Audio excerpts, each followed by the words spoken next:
Hi guys, मैं मोनिका, आप देख रहे हो फिल्मी बीट और आज हमारे साथ है रंगबाज के लीड एक्टर्स। जी हाँ, आज हमारे साथ है जिमी शेरगिल और उन्हीं के साथ है श्रुआ। Guys, welcome to Filmibeat. सबसे पहले thank you so much. Jimmy ji, आपसे स्टार्ट करना चाहूँगी। रंगबाज में आपका कैरेक्टर काफ़ी पावरफुल है और हमने आपको ऑलरेडी ऐसे रोल्स में देखे हुए हैं। सो रंगबाज वेब पे ये चीज़ करना कितना डिफिकल्ट या ईजी था? एक्सपीरियंस सेम था। I think same movie camera है जिसके या साथ हम फिल्में बनाते हैं, उसी के साथ शूट हुआ है। वही एक्टर्स हैं जो फिल्में हमारे साथ करते हैं, उन्हीं के साथ शूट हुआ है। वही टेक्नीशियंस हैं जो फिल्में करते हैं, उन्हीं के साथ शूट हुआ है। कहानी का फ़र्क है। फिल्म में कहानी 2-2.5 घंटे में ख़त्म हो जाती है। यहाँ पर आपको आई थिंक बिकॉज 9 एपिसोड्स हैं और 30-35 मिनट का भी अगर आप एक एपिसोड लगाएंगे तो 4.5-5 घंटे की एक फिल्म बनेगी। पर थोड़ी सी राइटर्स के लिए भी मज़ा है, एक्टर्स के लिए भी मज़ा है। राइटर के लिए इसलिए क्योंकि एक कैरेक्टर को सिर्फ मोनोटनस ना दिखा के उसको शेडिंग, उसके लेयरिंग दे के कि इमोशनल सीन्स और एंग्री सीन्स और ये वो सारा कुछ, तो लोगों को देखने में भी मज़ा आता है कि यार इसमें मेहनत की गई है। इसी तरीके से इतने सारे किरदार, उन सब के ऊपर मेहनत करने का राइटर को भी टाइम मिलता है, डायरेक्टर को भी टाइम मिलता है। बाकी सचिन जो हमारे डायरेक्टर, उन्होंने कोई कसर नहीं छोड़ी है। He is mounted it like a big film because he is a film director. और I think we are gonna have a very big director very soon in him. Yeah okay, श्रुआ, like कैसा हुआ like on board आके? And obviously this is your second office के बाद हम आपको अब जी। देख रहे हैं, दैट टू इतना बड़ा रोल है आपका। सो कितना डिफरेंस आपको आपने देखा एंड क्या कुछ आपके कैरेक्टर के बारे में बताना चाहोगे? डिफरेंस तो है क्योंकि ऑफिस का जो पैटर्न था, it was a mockumentary, so it was shot very differently. This is a very different kind of a story, very powerful story, and the character is written very nicely. तो I'm very very happy क्योंकि अक्सर ऐसे किरदार नहीं मिलते, रोज़ रोज़ उठ के कोई आपको इस तरीके का किरदार ऑफर नहीं करता. तो मैंने तो बहुत इन्जॉय किया परफॉर्म करना क्योंकि बहुत, जैसे सर ने भी कहा कि बहुत लेयरिंग है हर एक कैरेक्टर को, और बहुत डिफाइंड कैरेक्टर्स हैं, हर एक का स्कोप बहुत डिफाइंड है. तो बहुत मज़ा आया करने के लिए. ऐसा लगता है कभी कभी कि यार इसमें कुछ है जो परफॉर्म कर सके. तो ये कैरेक्टर उस तरीके का था, तो I really enjoyed myself. Okay, and Jimmy ji, कहीं ना कहीं अभी सेंसरशिप को लेके भी बहुत बात उठा है, मुद्दा बढ़ चुका है कि अभी OTT प्लेटफॉर्म पे भी सेंसरशिप आना चाहिए। तो आपको क्या लगता है इसके ऊपर? I don't think censor board is there for the films and all that whatever because they want to censor what is releasing. It's a great thing. There's already a body. अगर आपको सेंसर वाली चीज़ें करनी है तो आप film बनाइए. The world wide इसके ऊपर कोई सेंसरशिप नहीं है मेरे हिसाब से. एंड आई थिंक इसमें ऑलरेडी लिखा हुआ आता है कि ये सीरीज़ जो है ये 12 साल के ऊपर होना चाहिए देखने के लिए, ये 15 साल से ऊपर होना चाहिए, 18 साल से ऊपर का कंटेंट है. और वो चीज़ जो है आप उस हिसाब से देखिए, abide by what is written हो आगे.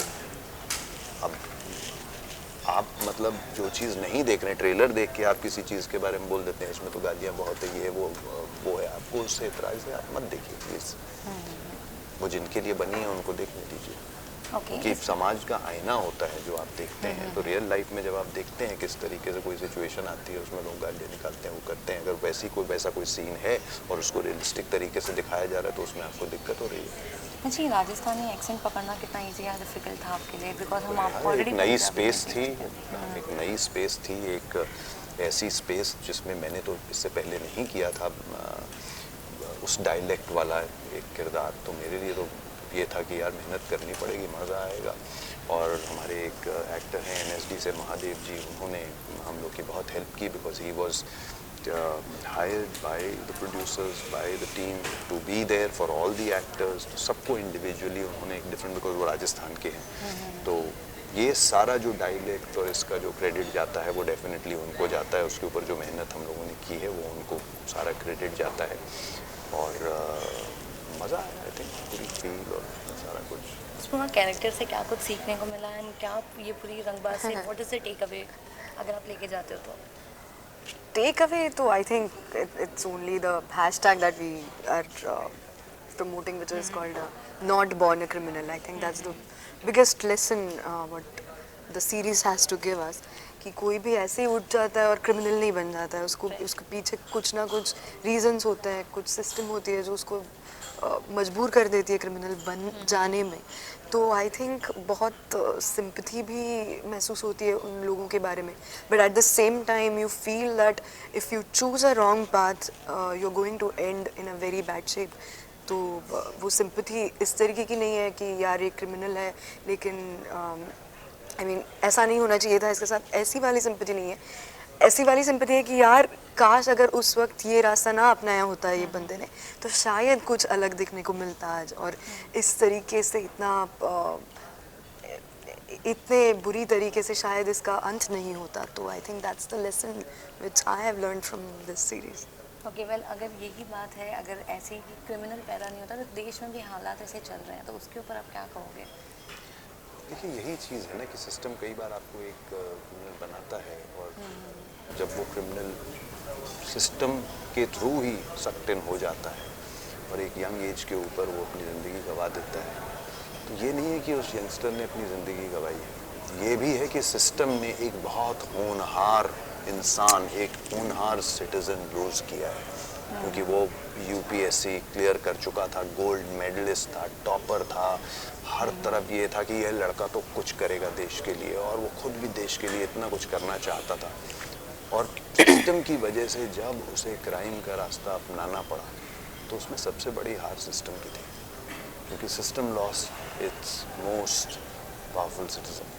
और वही चीज़ मैं आज भी कहूँगा, मैं रिक्वेस्ट सबसे यही कर रहा हूँ कि प्लीज़ अवेयरनेस सबसे इम्पॉर्टेंट चीज़ होती है। प्रोटेस्ट आपने करना है, आप एक साइलेंट तरीके से कीजिए, एक प्रोसेस होता है कोर्ट में जाने का, सब कुछ किसी चीज़ को आपने अपोज करना है उसका एक प्रोसेस होता है, उस तरीके से कीजिए, not by destroying public property, not by doing violent acts, mob movements and all that. ये सब कुछ I know it's all politically motivated and everything like that, but as citizen हम लोग का फ़र्ज़ बनता है कि पहले अगर हमने कोई क्लिप देखी है तो पहले उसकी बैक स्टोरी तो पता कर लें।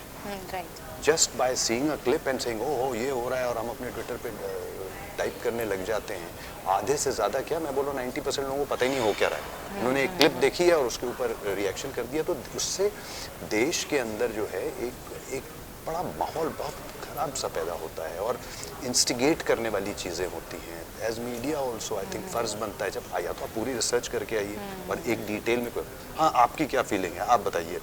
अब वो इंसान ने कुछ भी बोल दिया उसको इंस्टिगेटिंग के लिए फील किया जाएगा। बैक स्टोरी तो पता करके आइए, फिर डिटेल में आप हर चीज़ का क्वेश्चन पूछिए, तब हर इंसान का पॉइंट ऑफ व्यू बाहर आएगा। ठीक है ना? तो आपका भी फ़र्ज़ बनता है, हम सबका एज सिटीजन्स फ़र्ज़ बनता है कि अवेयरनेस सबसे इम्पोर्टेंट चीज़ है। नमस्कार, मैं हूँ Jimmy Shergill and here's wishing everybody very very happy new year 2020। And हमारी सीरीज़ जो है वो 20 तारीख को स्ट्रीम होना शुरू हो जाएगी Z5 के ऊपर। अगर आपके पास Z5 है तो आई एम श्योर कि आपने पहला सीज़न रंगबाज का देखा होगा, एंजॉय किया होगा, वो कहानी एंजॉय की होगी। वो कहानी यूपी में थी, ये कहानी राजस्थान में है, एक नई कहानी है, तो आप तो देखेंगे ही। लेकिन जिनके पास Z5 नहीं है वो प्लीज़ Z5 डाउनलोड कर लीजिए। आई थिंक 99 रुपीज़ में पर मंथ का होता है पैकेज, वो कर लीजिए। बहुत सारा जो है कंटेंट इसके ऊपर है देखने के लिए, फिल्में, वेब सीरीज़, सारा कुछ इंटरेस्टिंग है। वो देख के अगर आपको पसंद नहीं आया तो 1 महीने के बाद छोड़ दीजिएगा, और अगर पसंद आया, जो कि मुझे लगता है कि आपको डेफिनेटली पसंद आएगा क्योंकि ये एक ऐसा प्लेटफॉर्म है जिस पर मैक्सिमम ओरिजिनल कॉन्टेंट है, तो वो आप इंजॉय करेंगे। Thank you. नमस्कार, मैं स्पृहा जोशी और आप सभी को ये आने वाले नए साल की बहुत सारी शुभकामनाएं। और 20 दिसंबर को हमारी वेब सीरीज़ रंगबाज फिर से रिलीज़ हो रही है, स्ट्रीम होना शुरू हो जाएगा Z5 पे, तो आप वो ज़रूर देखेगा। और हम सभी लोगों को इंतज़ार रहेगा आपके कमेंट्स का, आपकी जो कुछ भी राय है वो हम तक ज़रूर पहुंचाइएगा।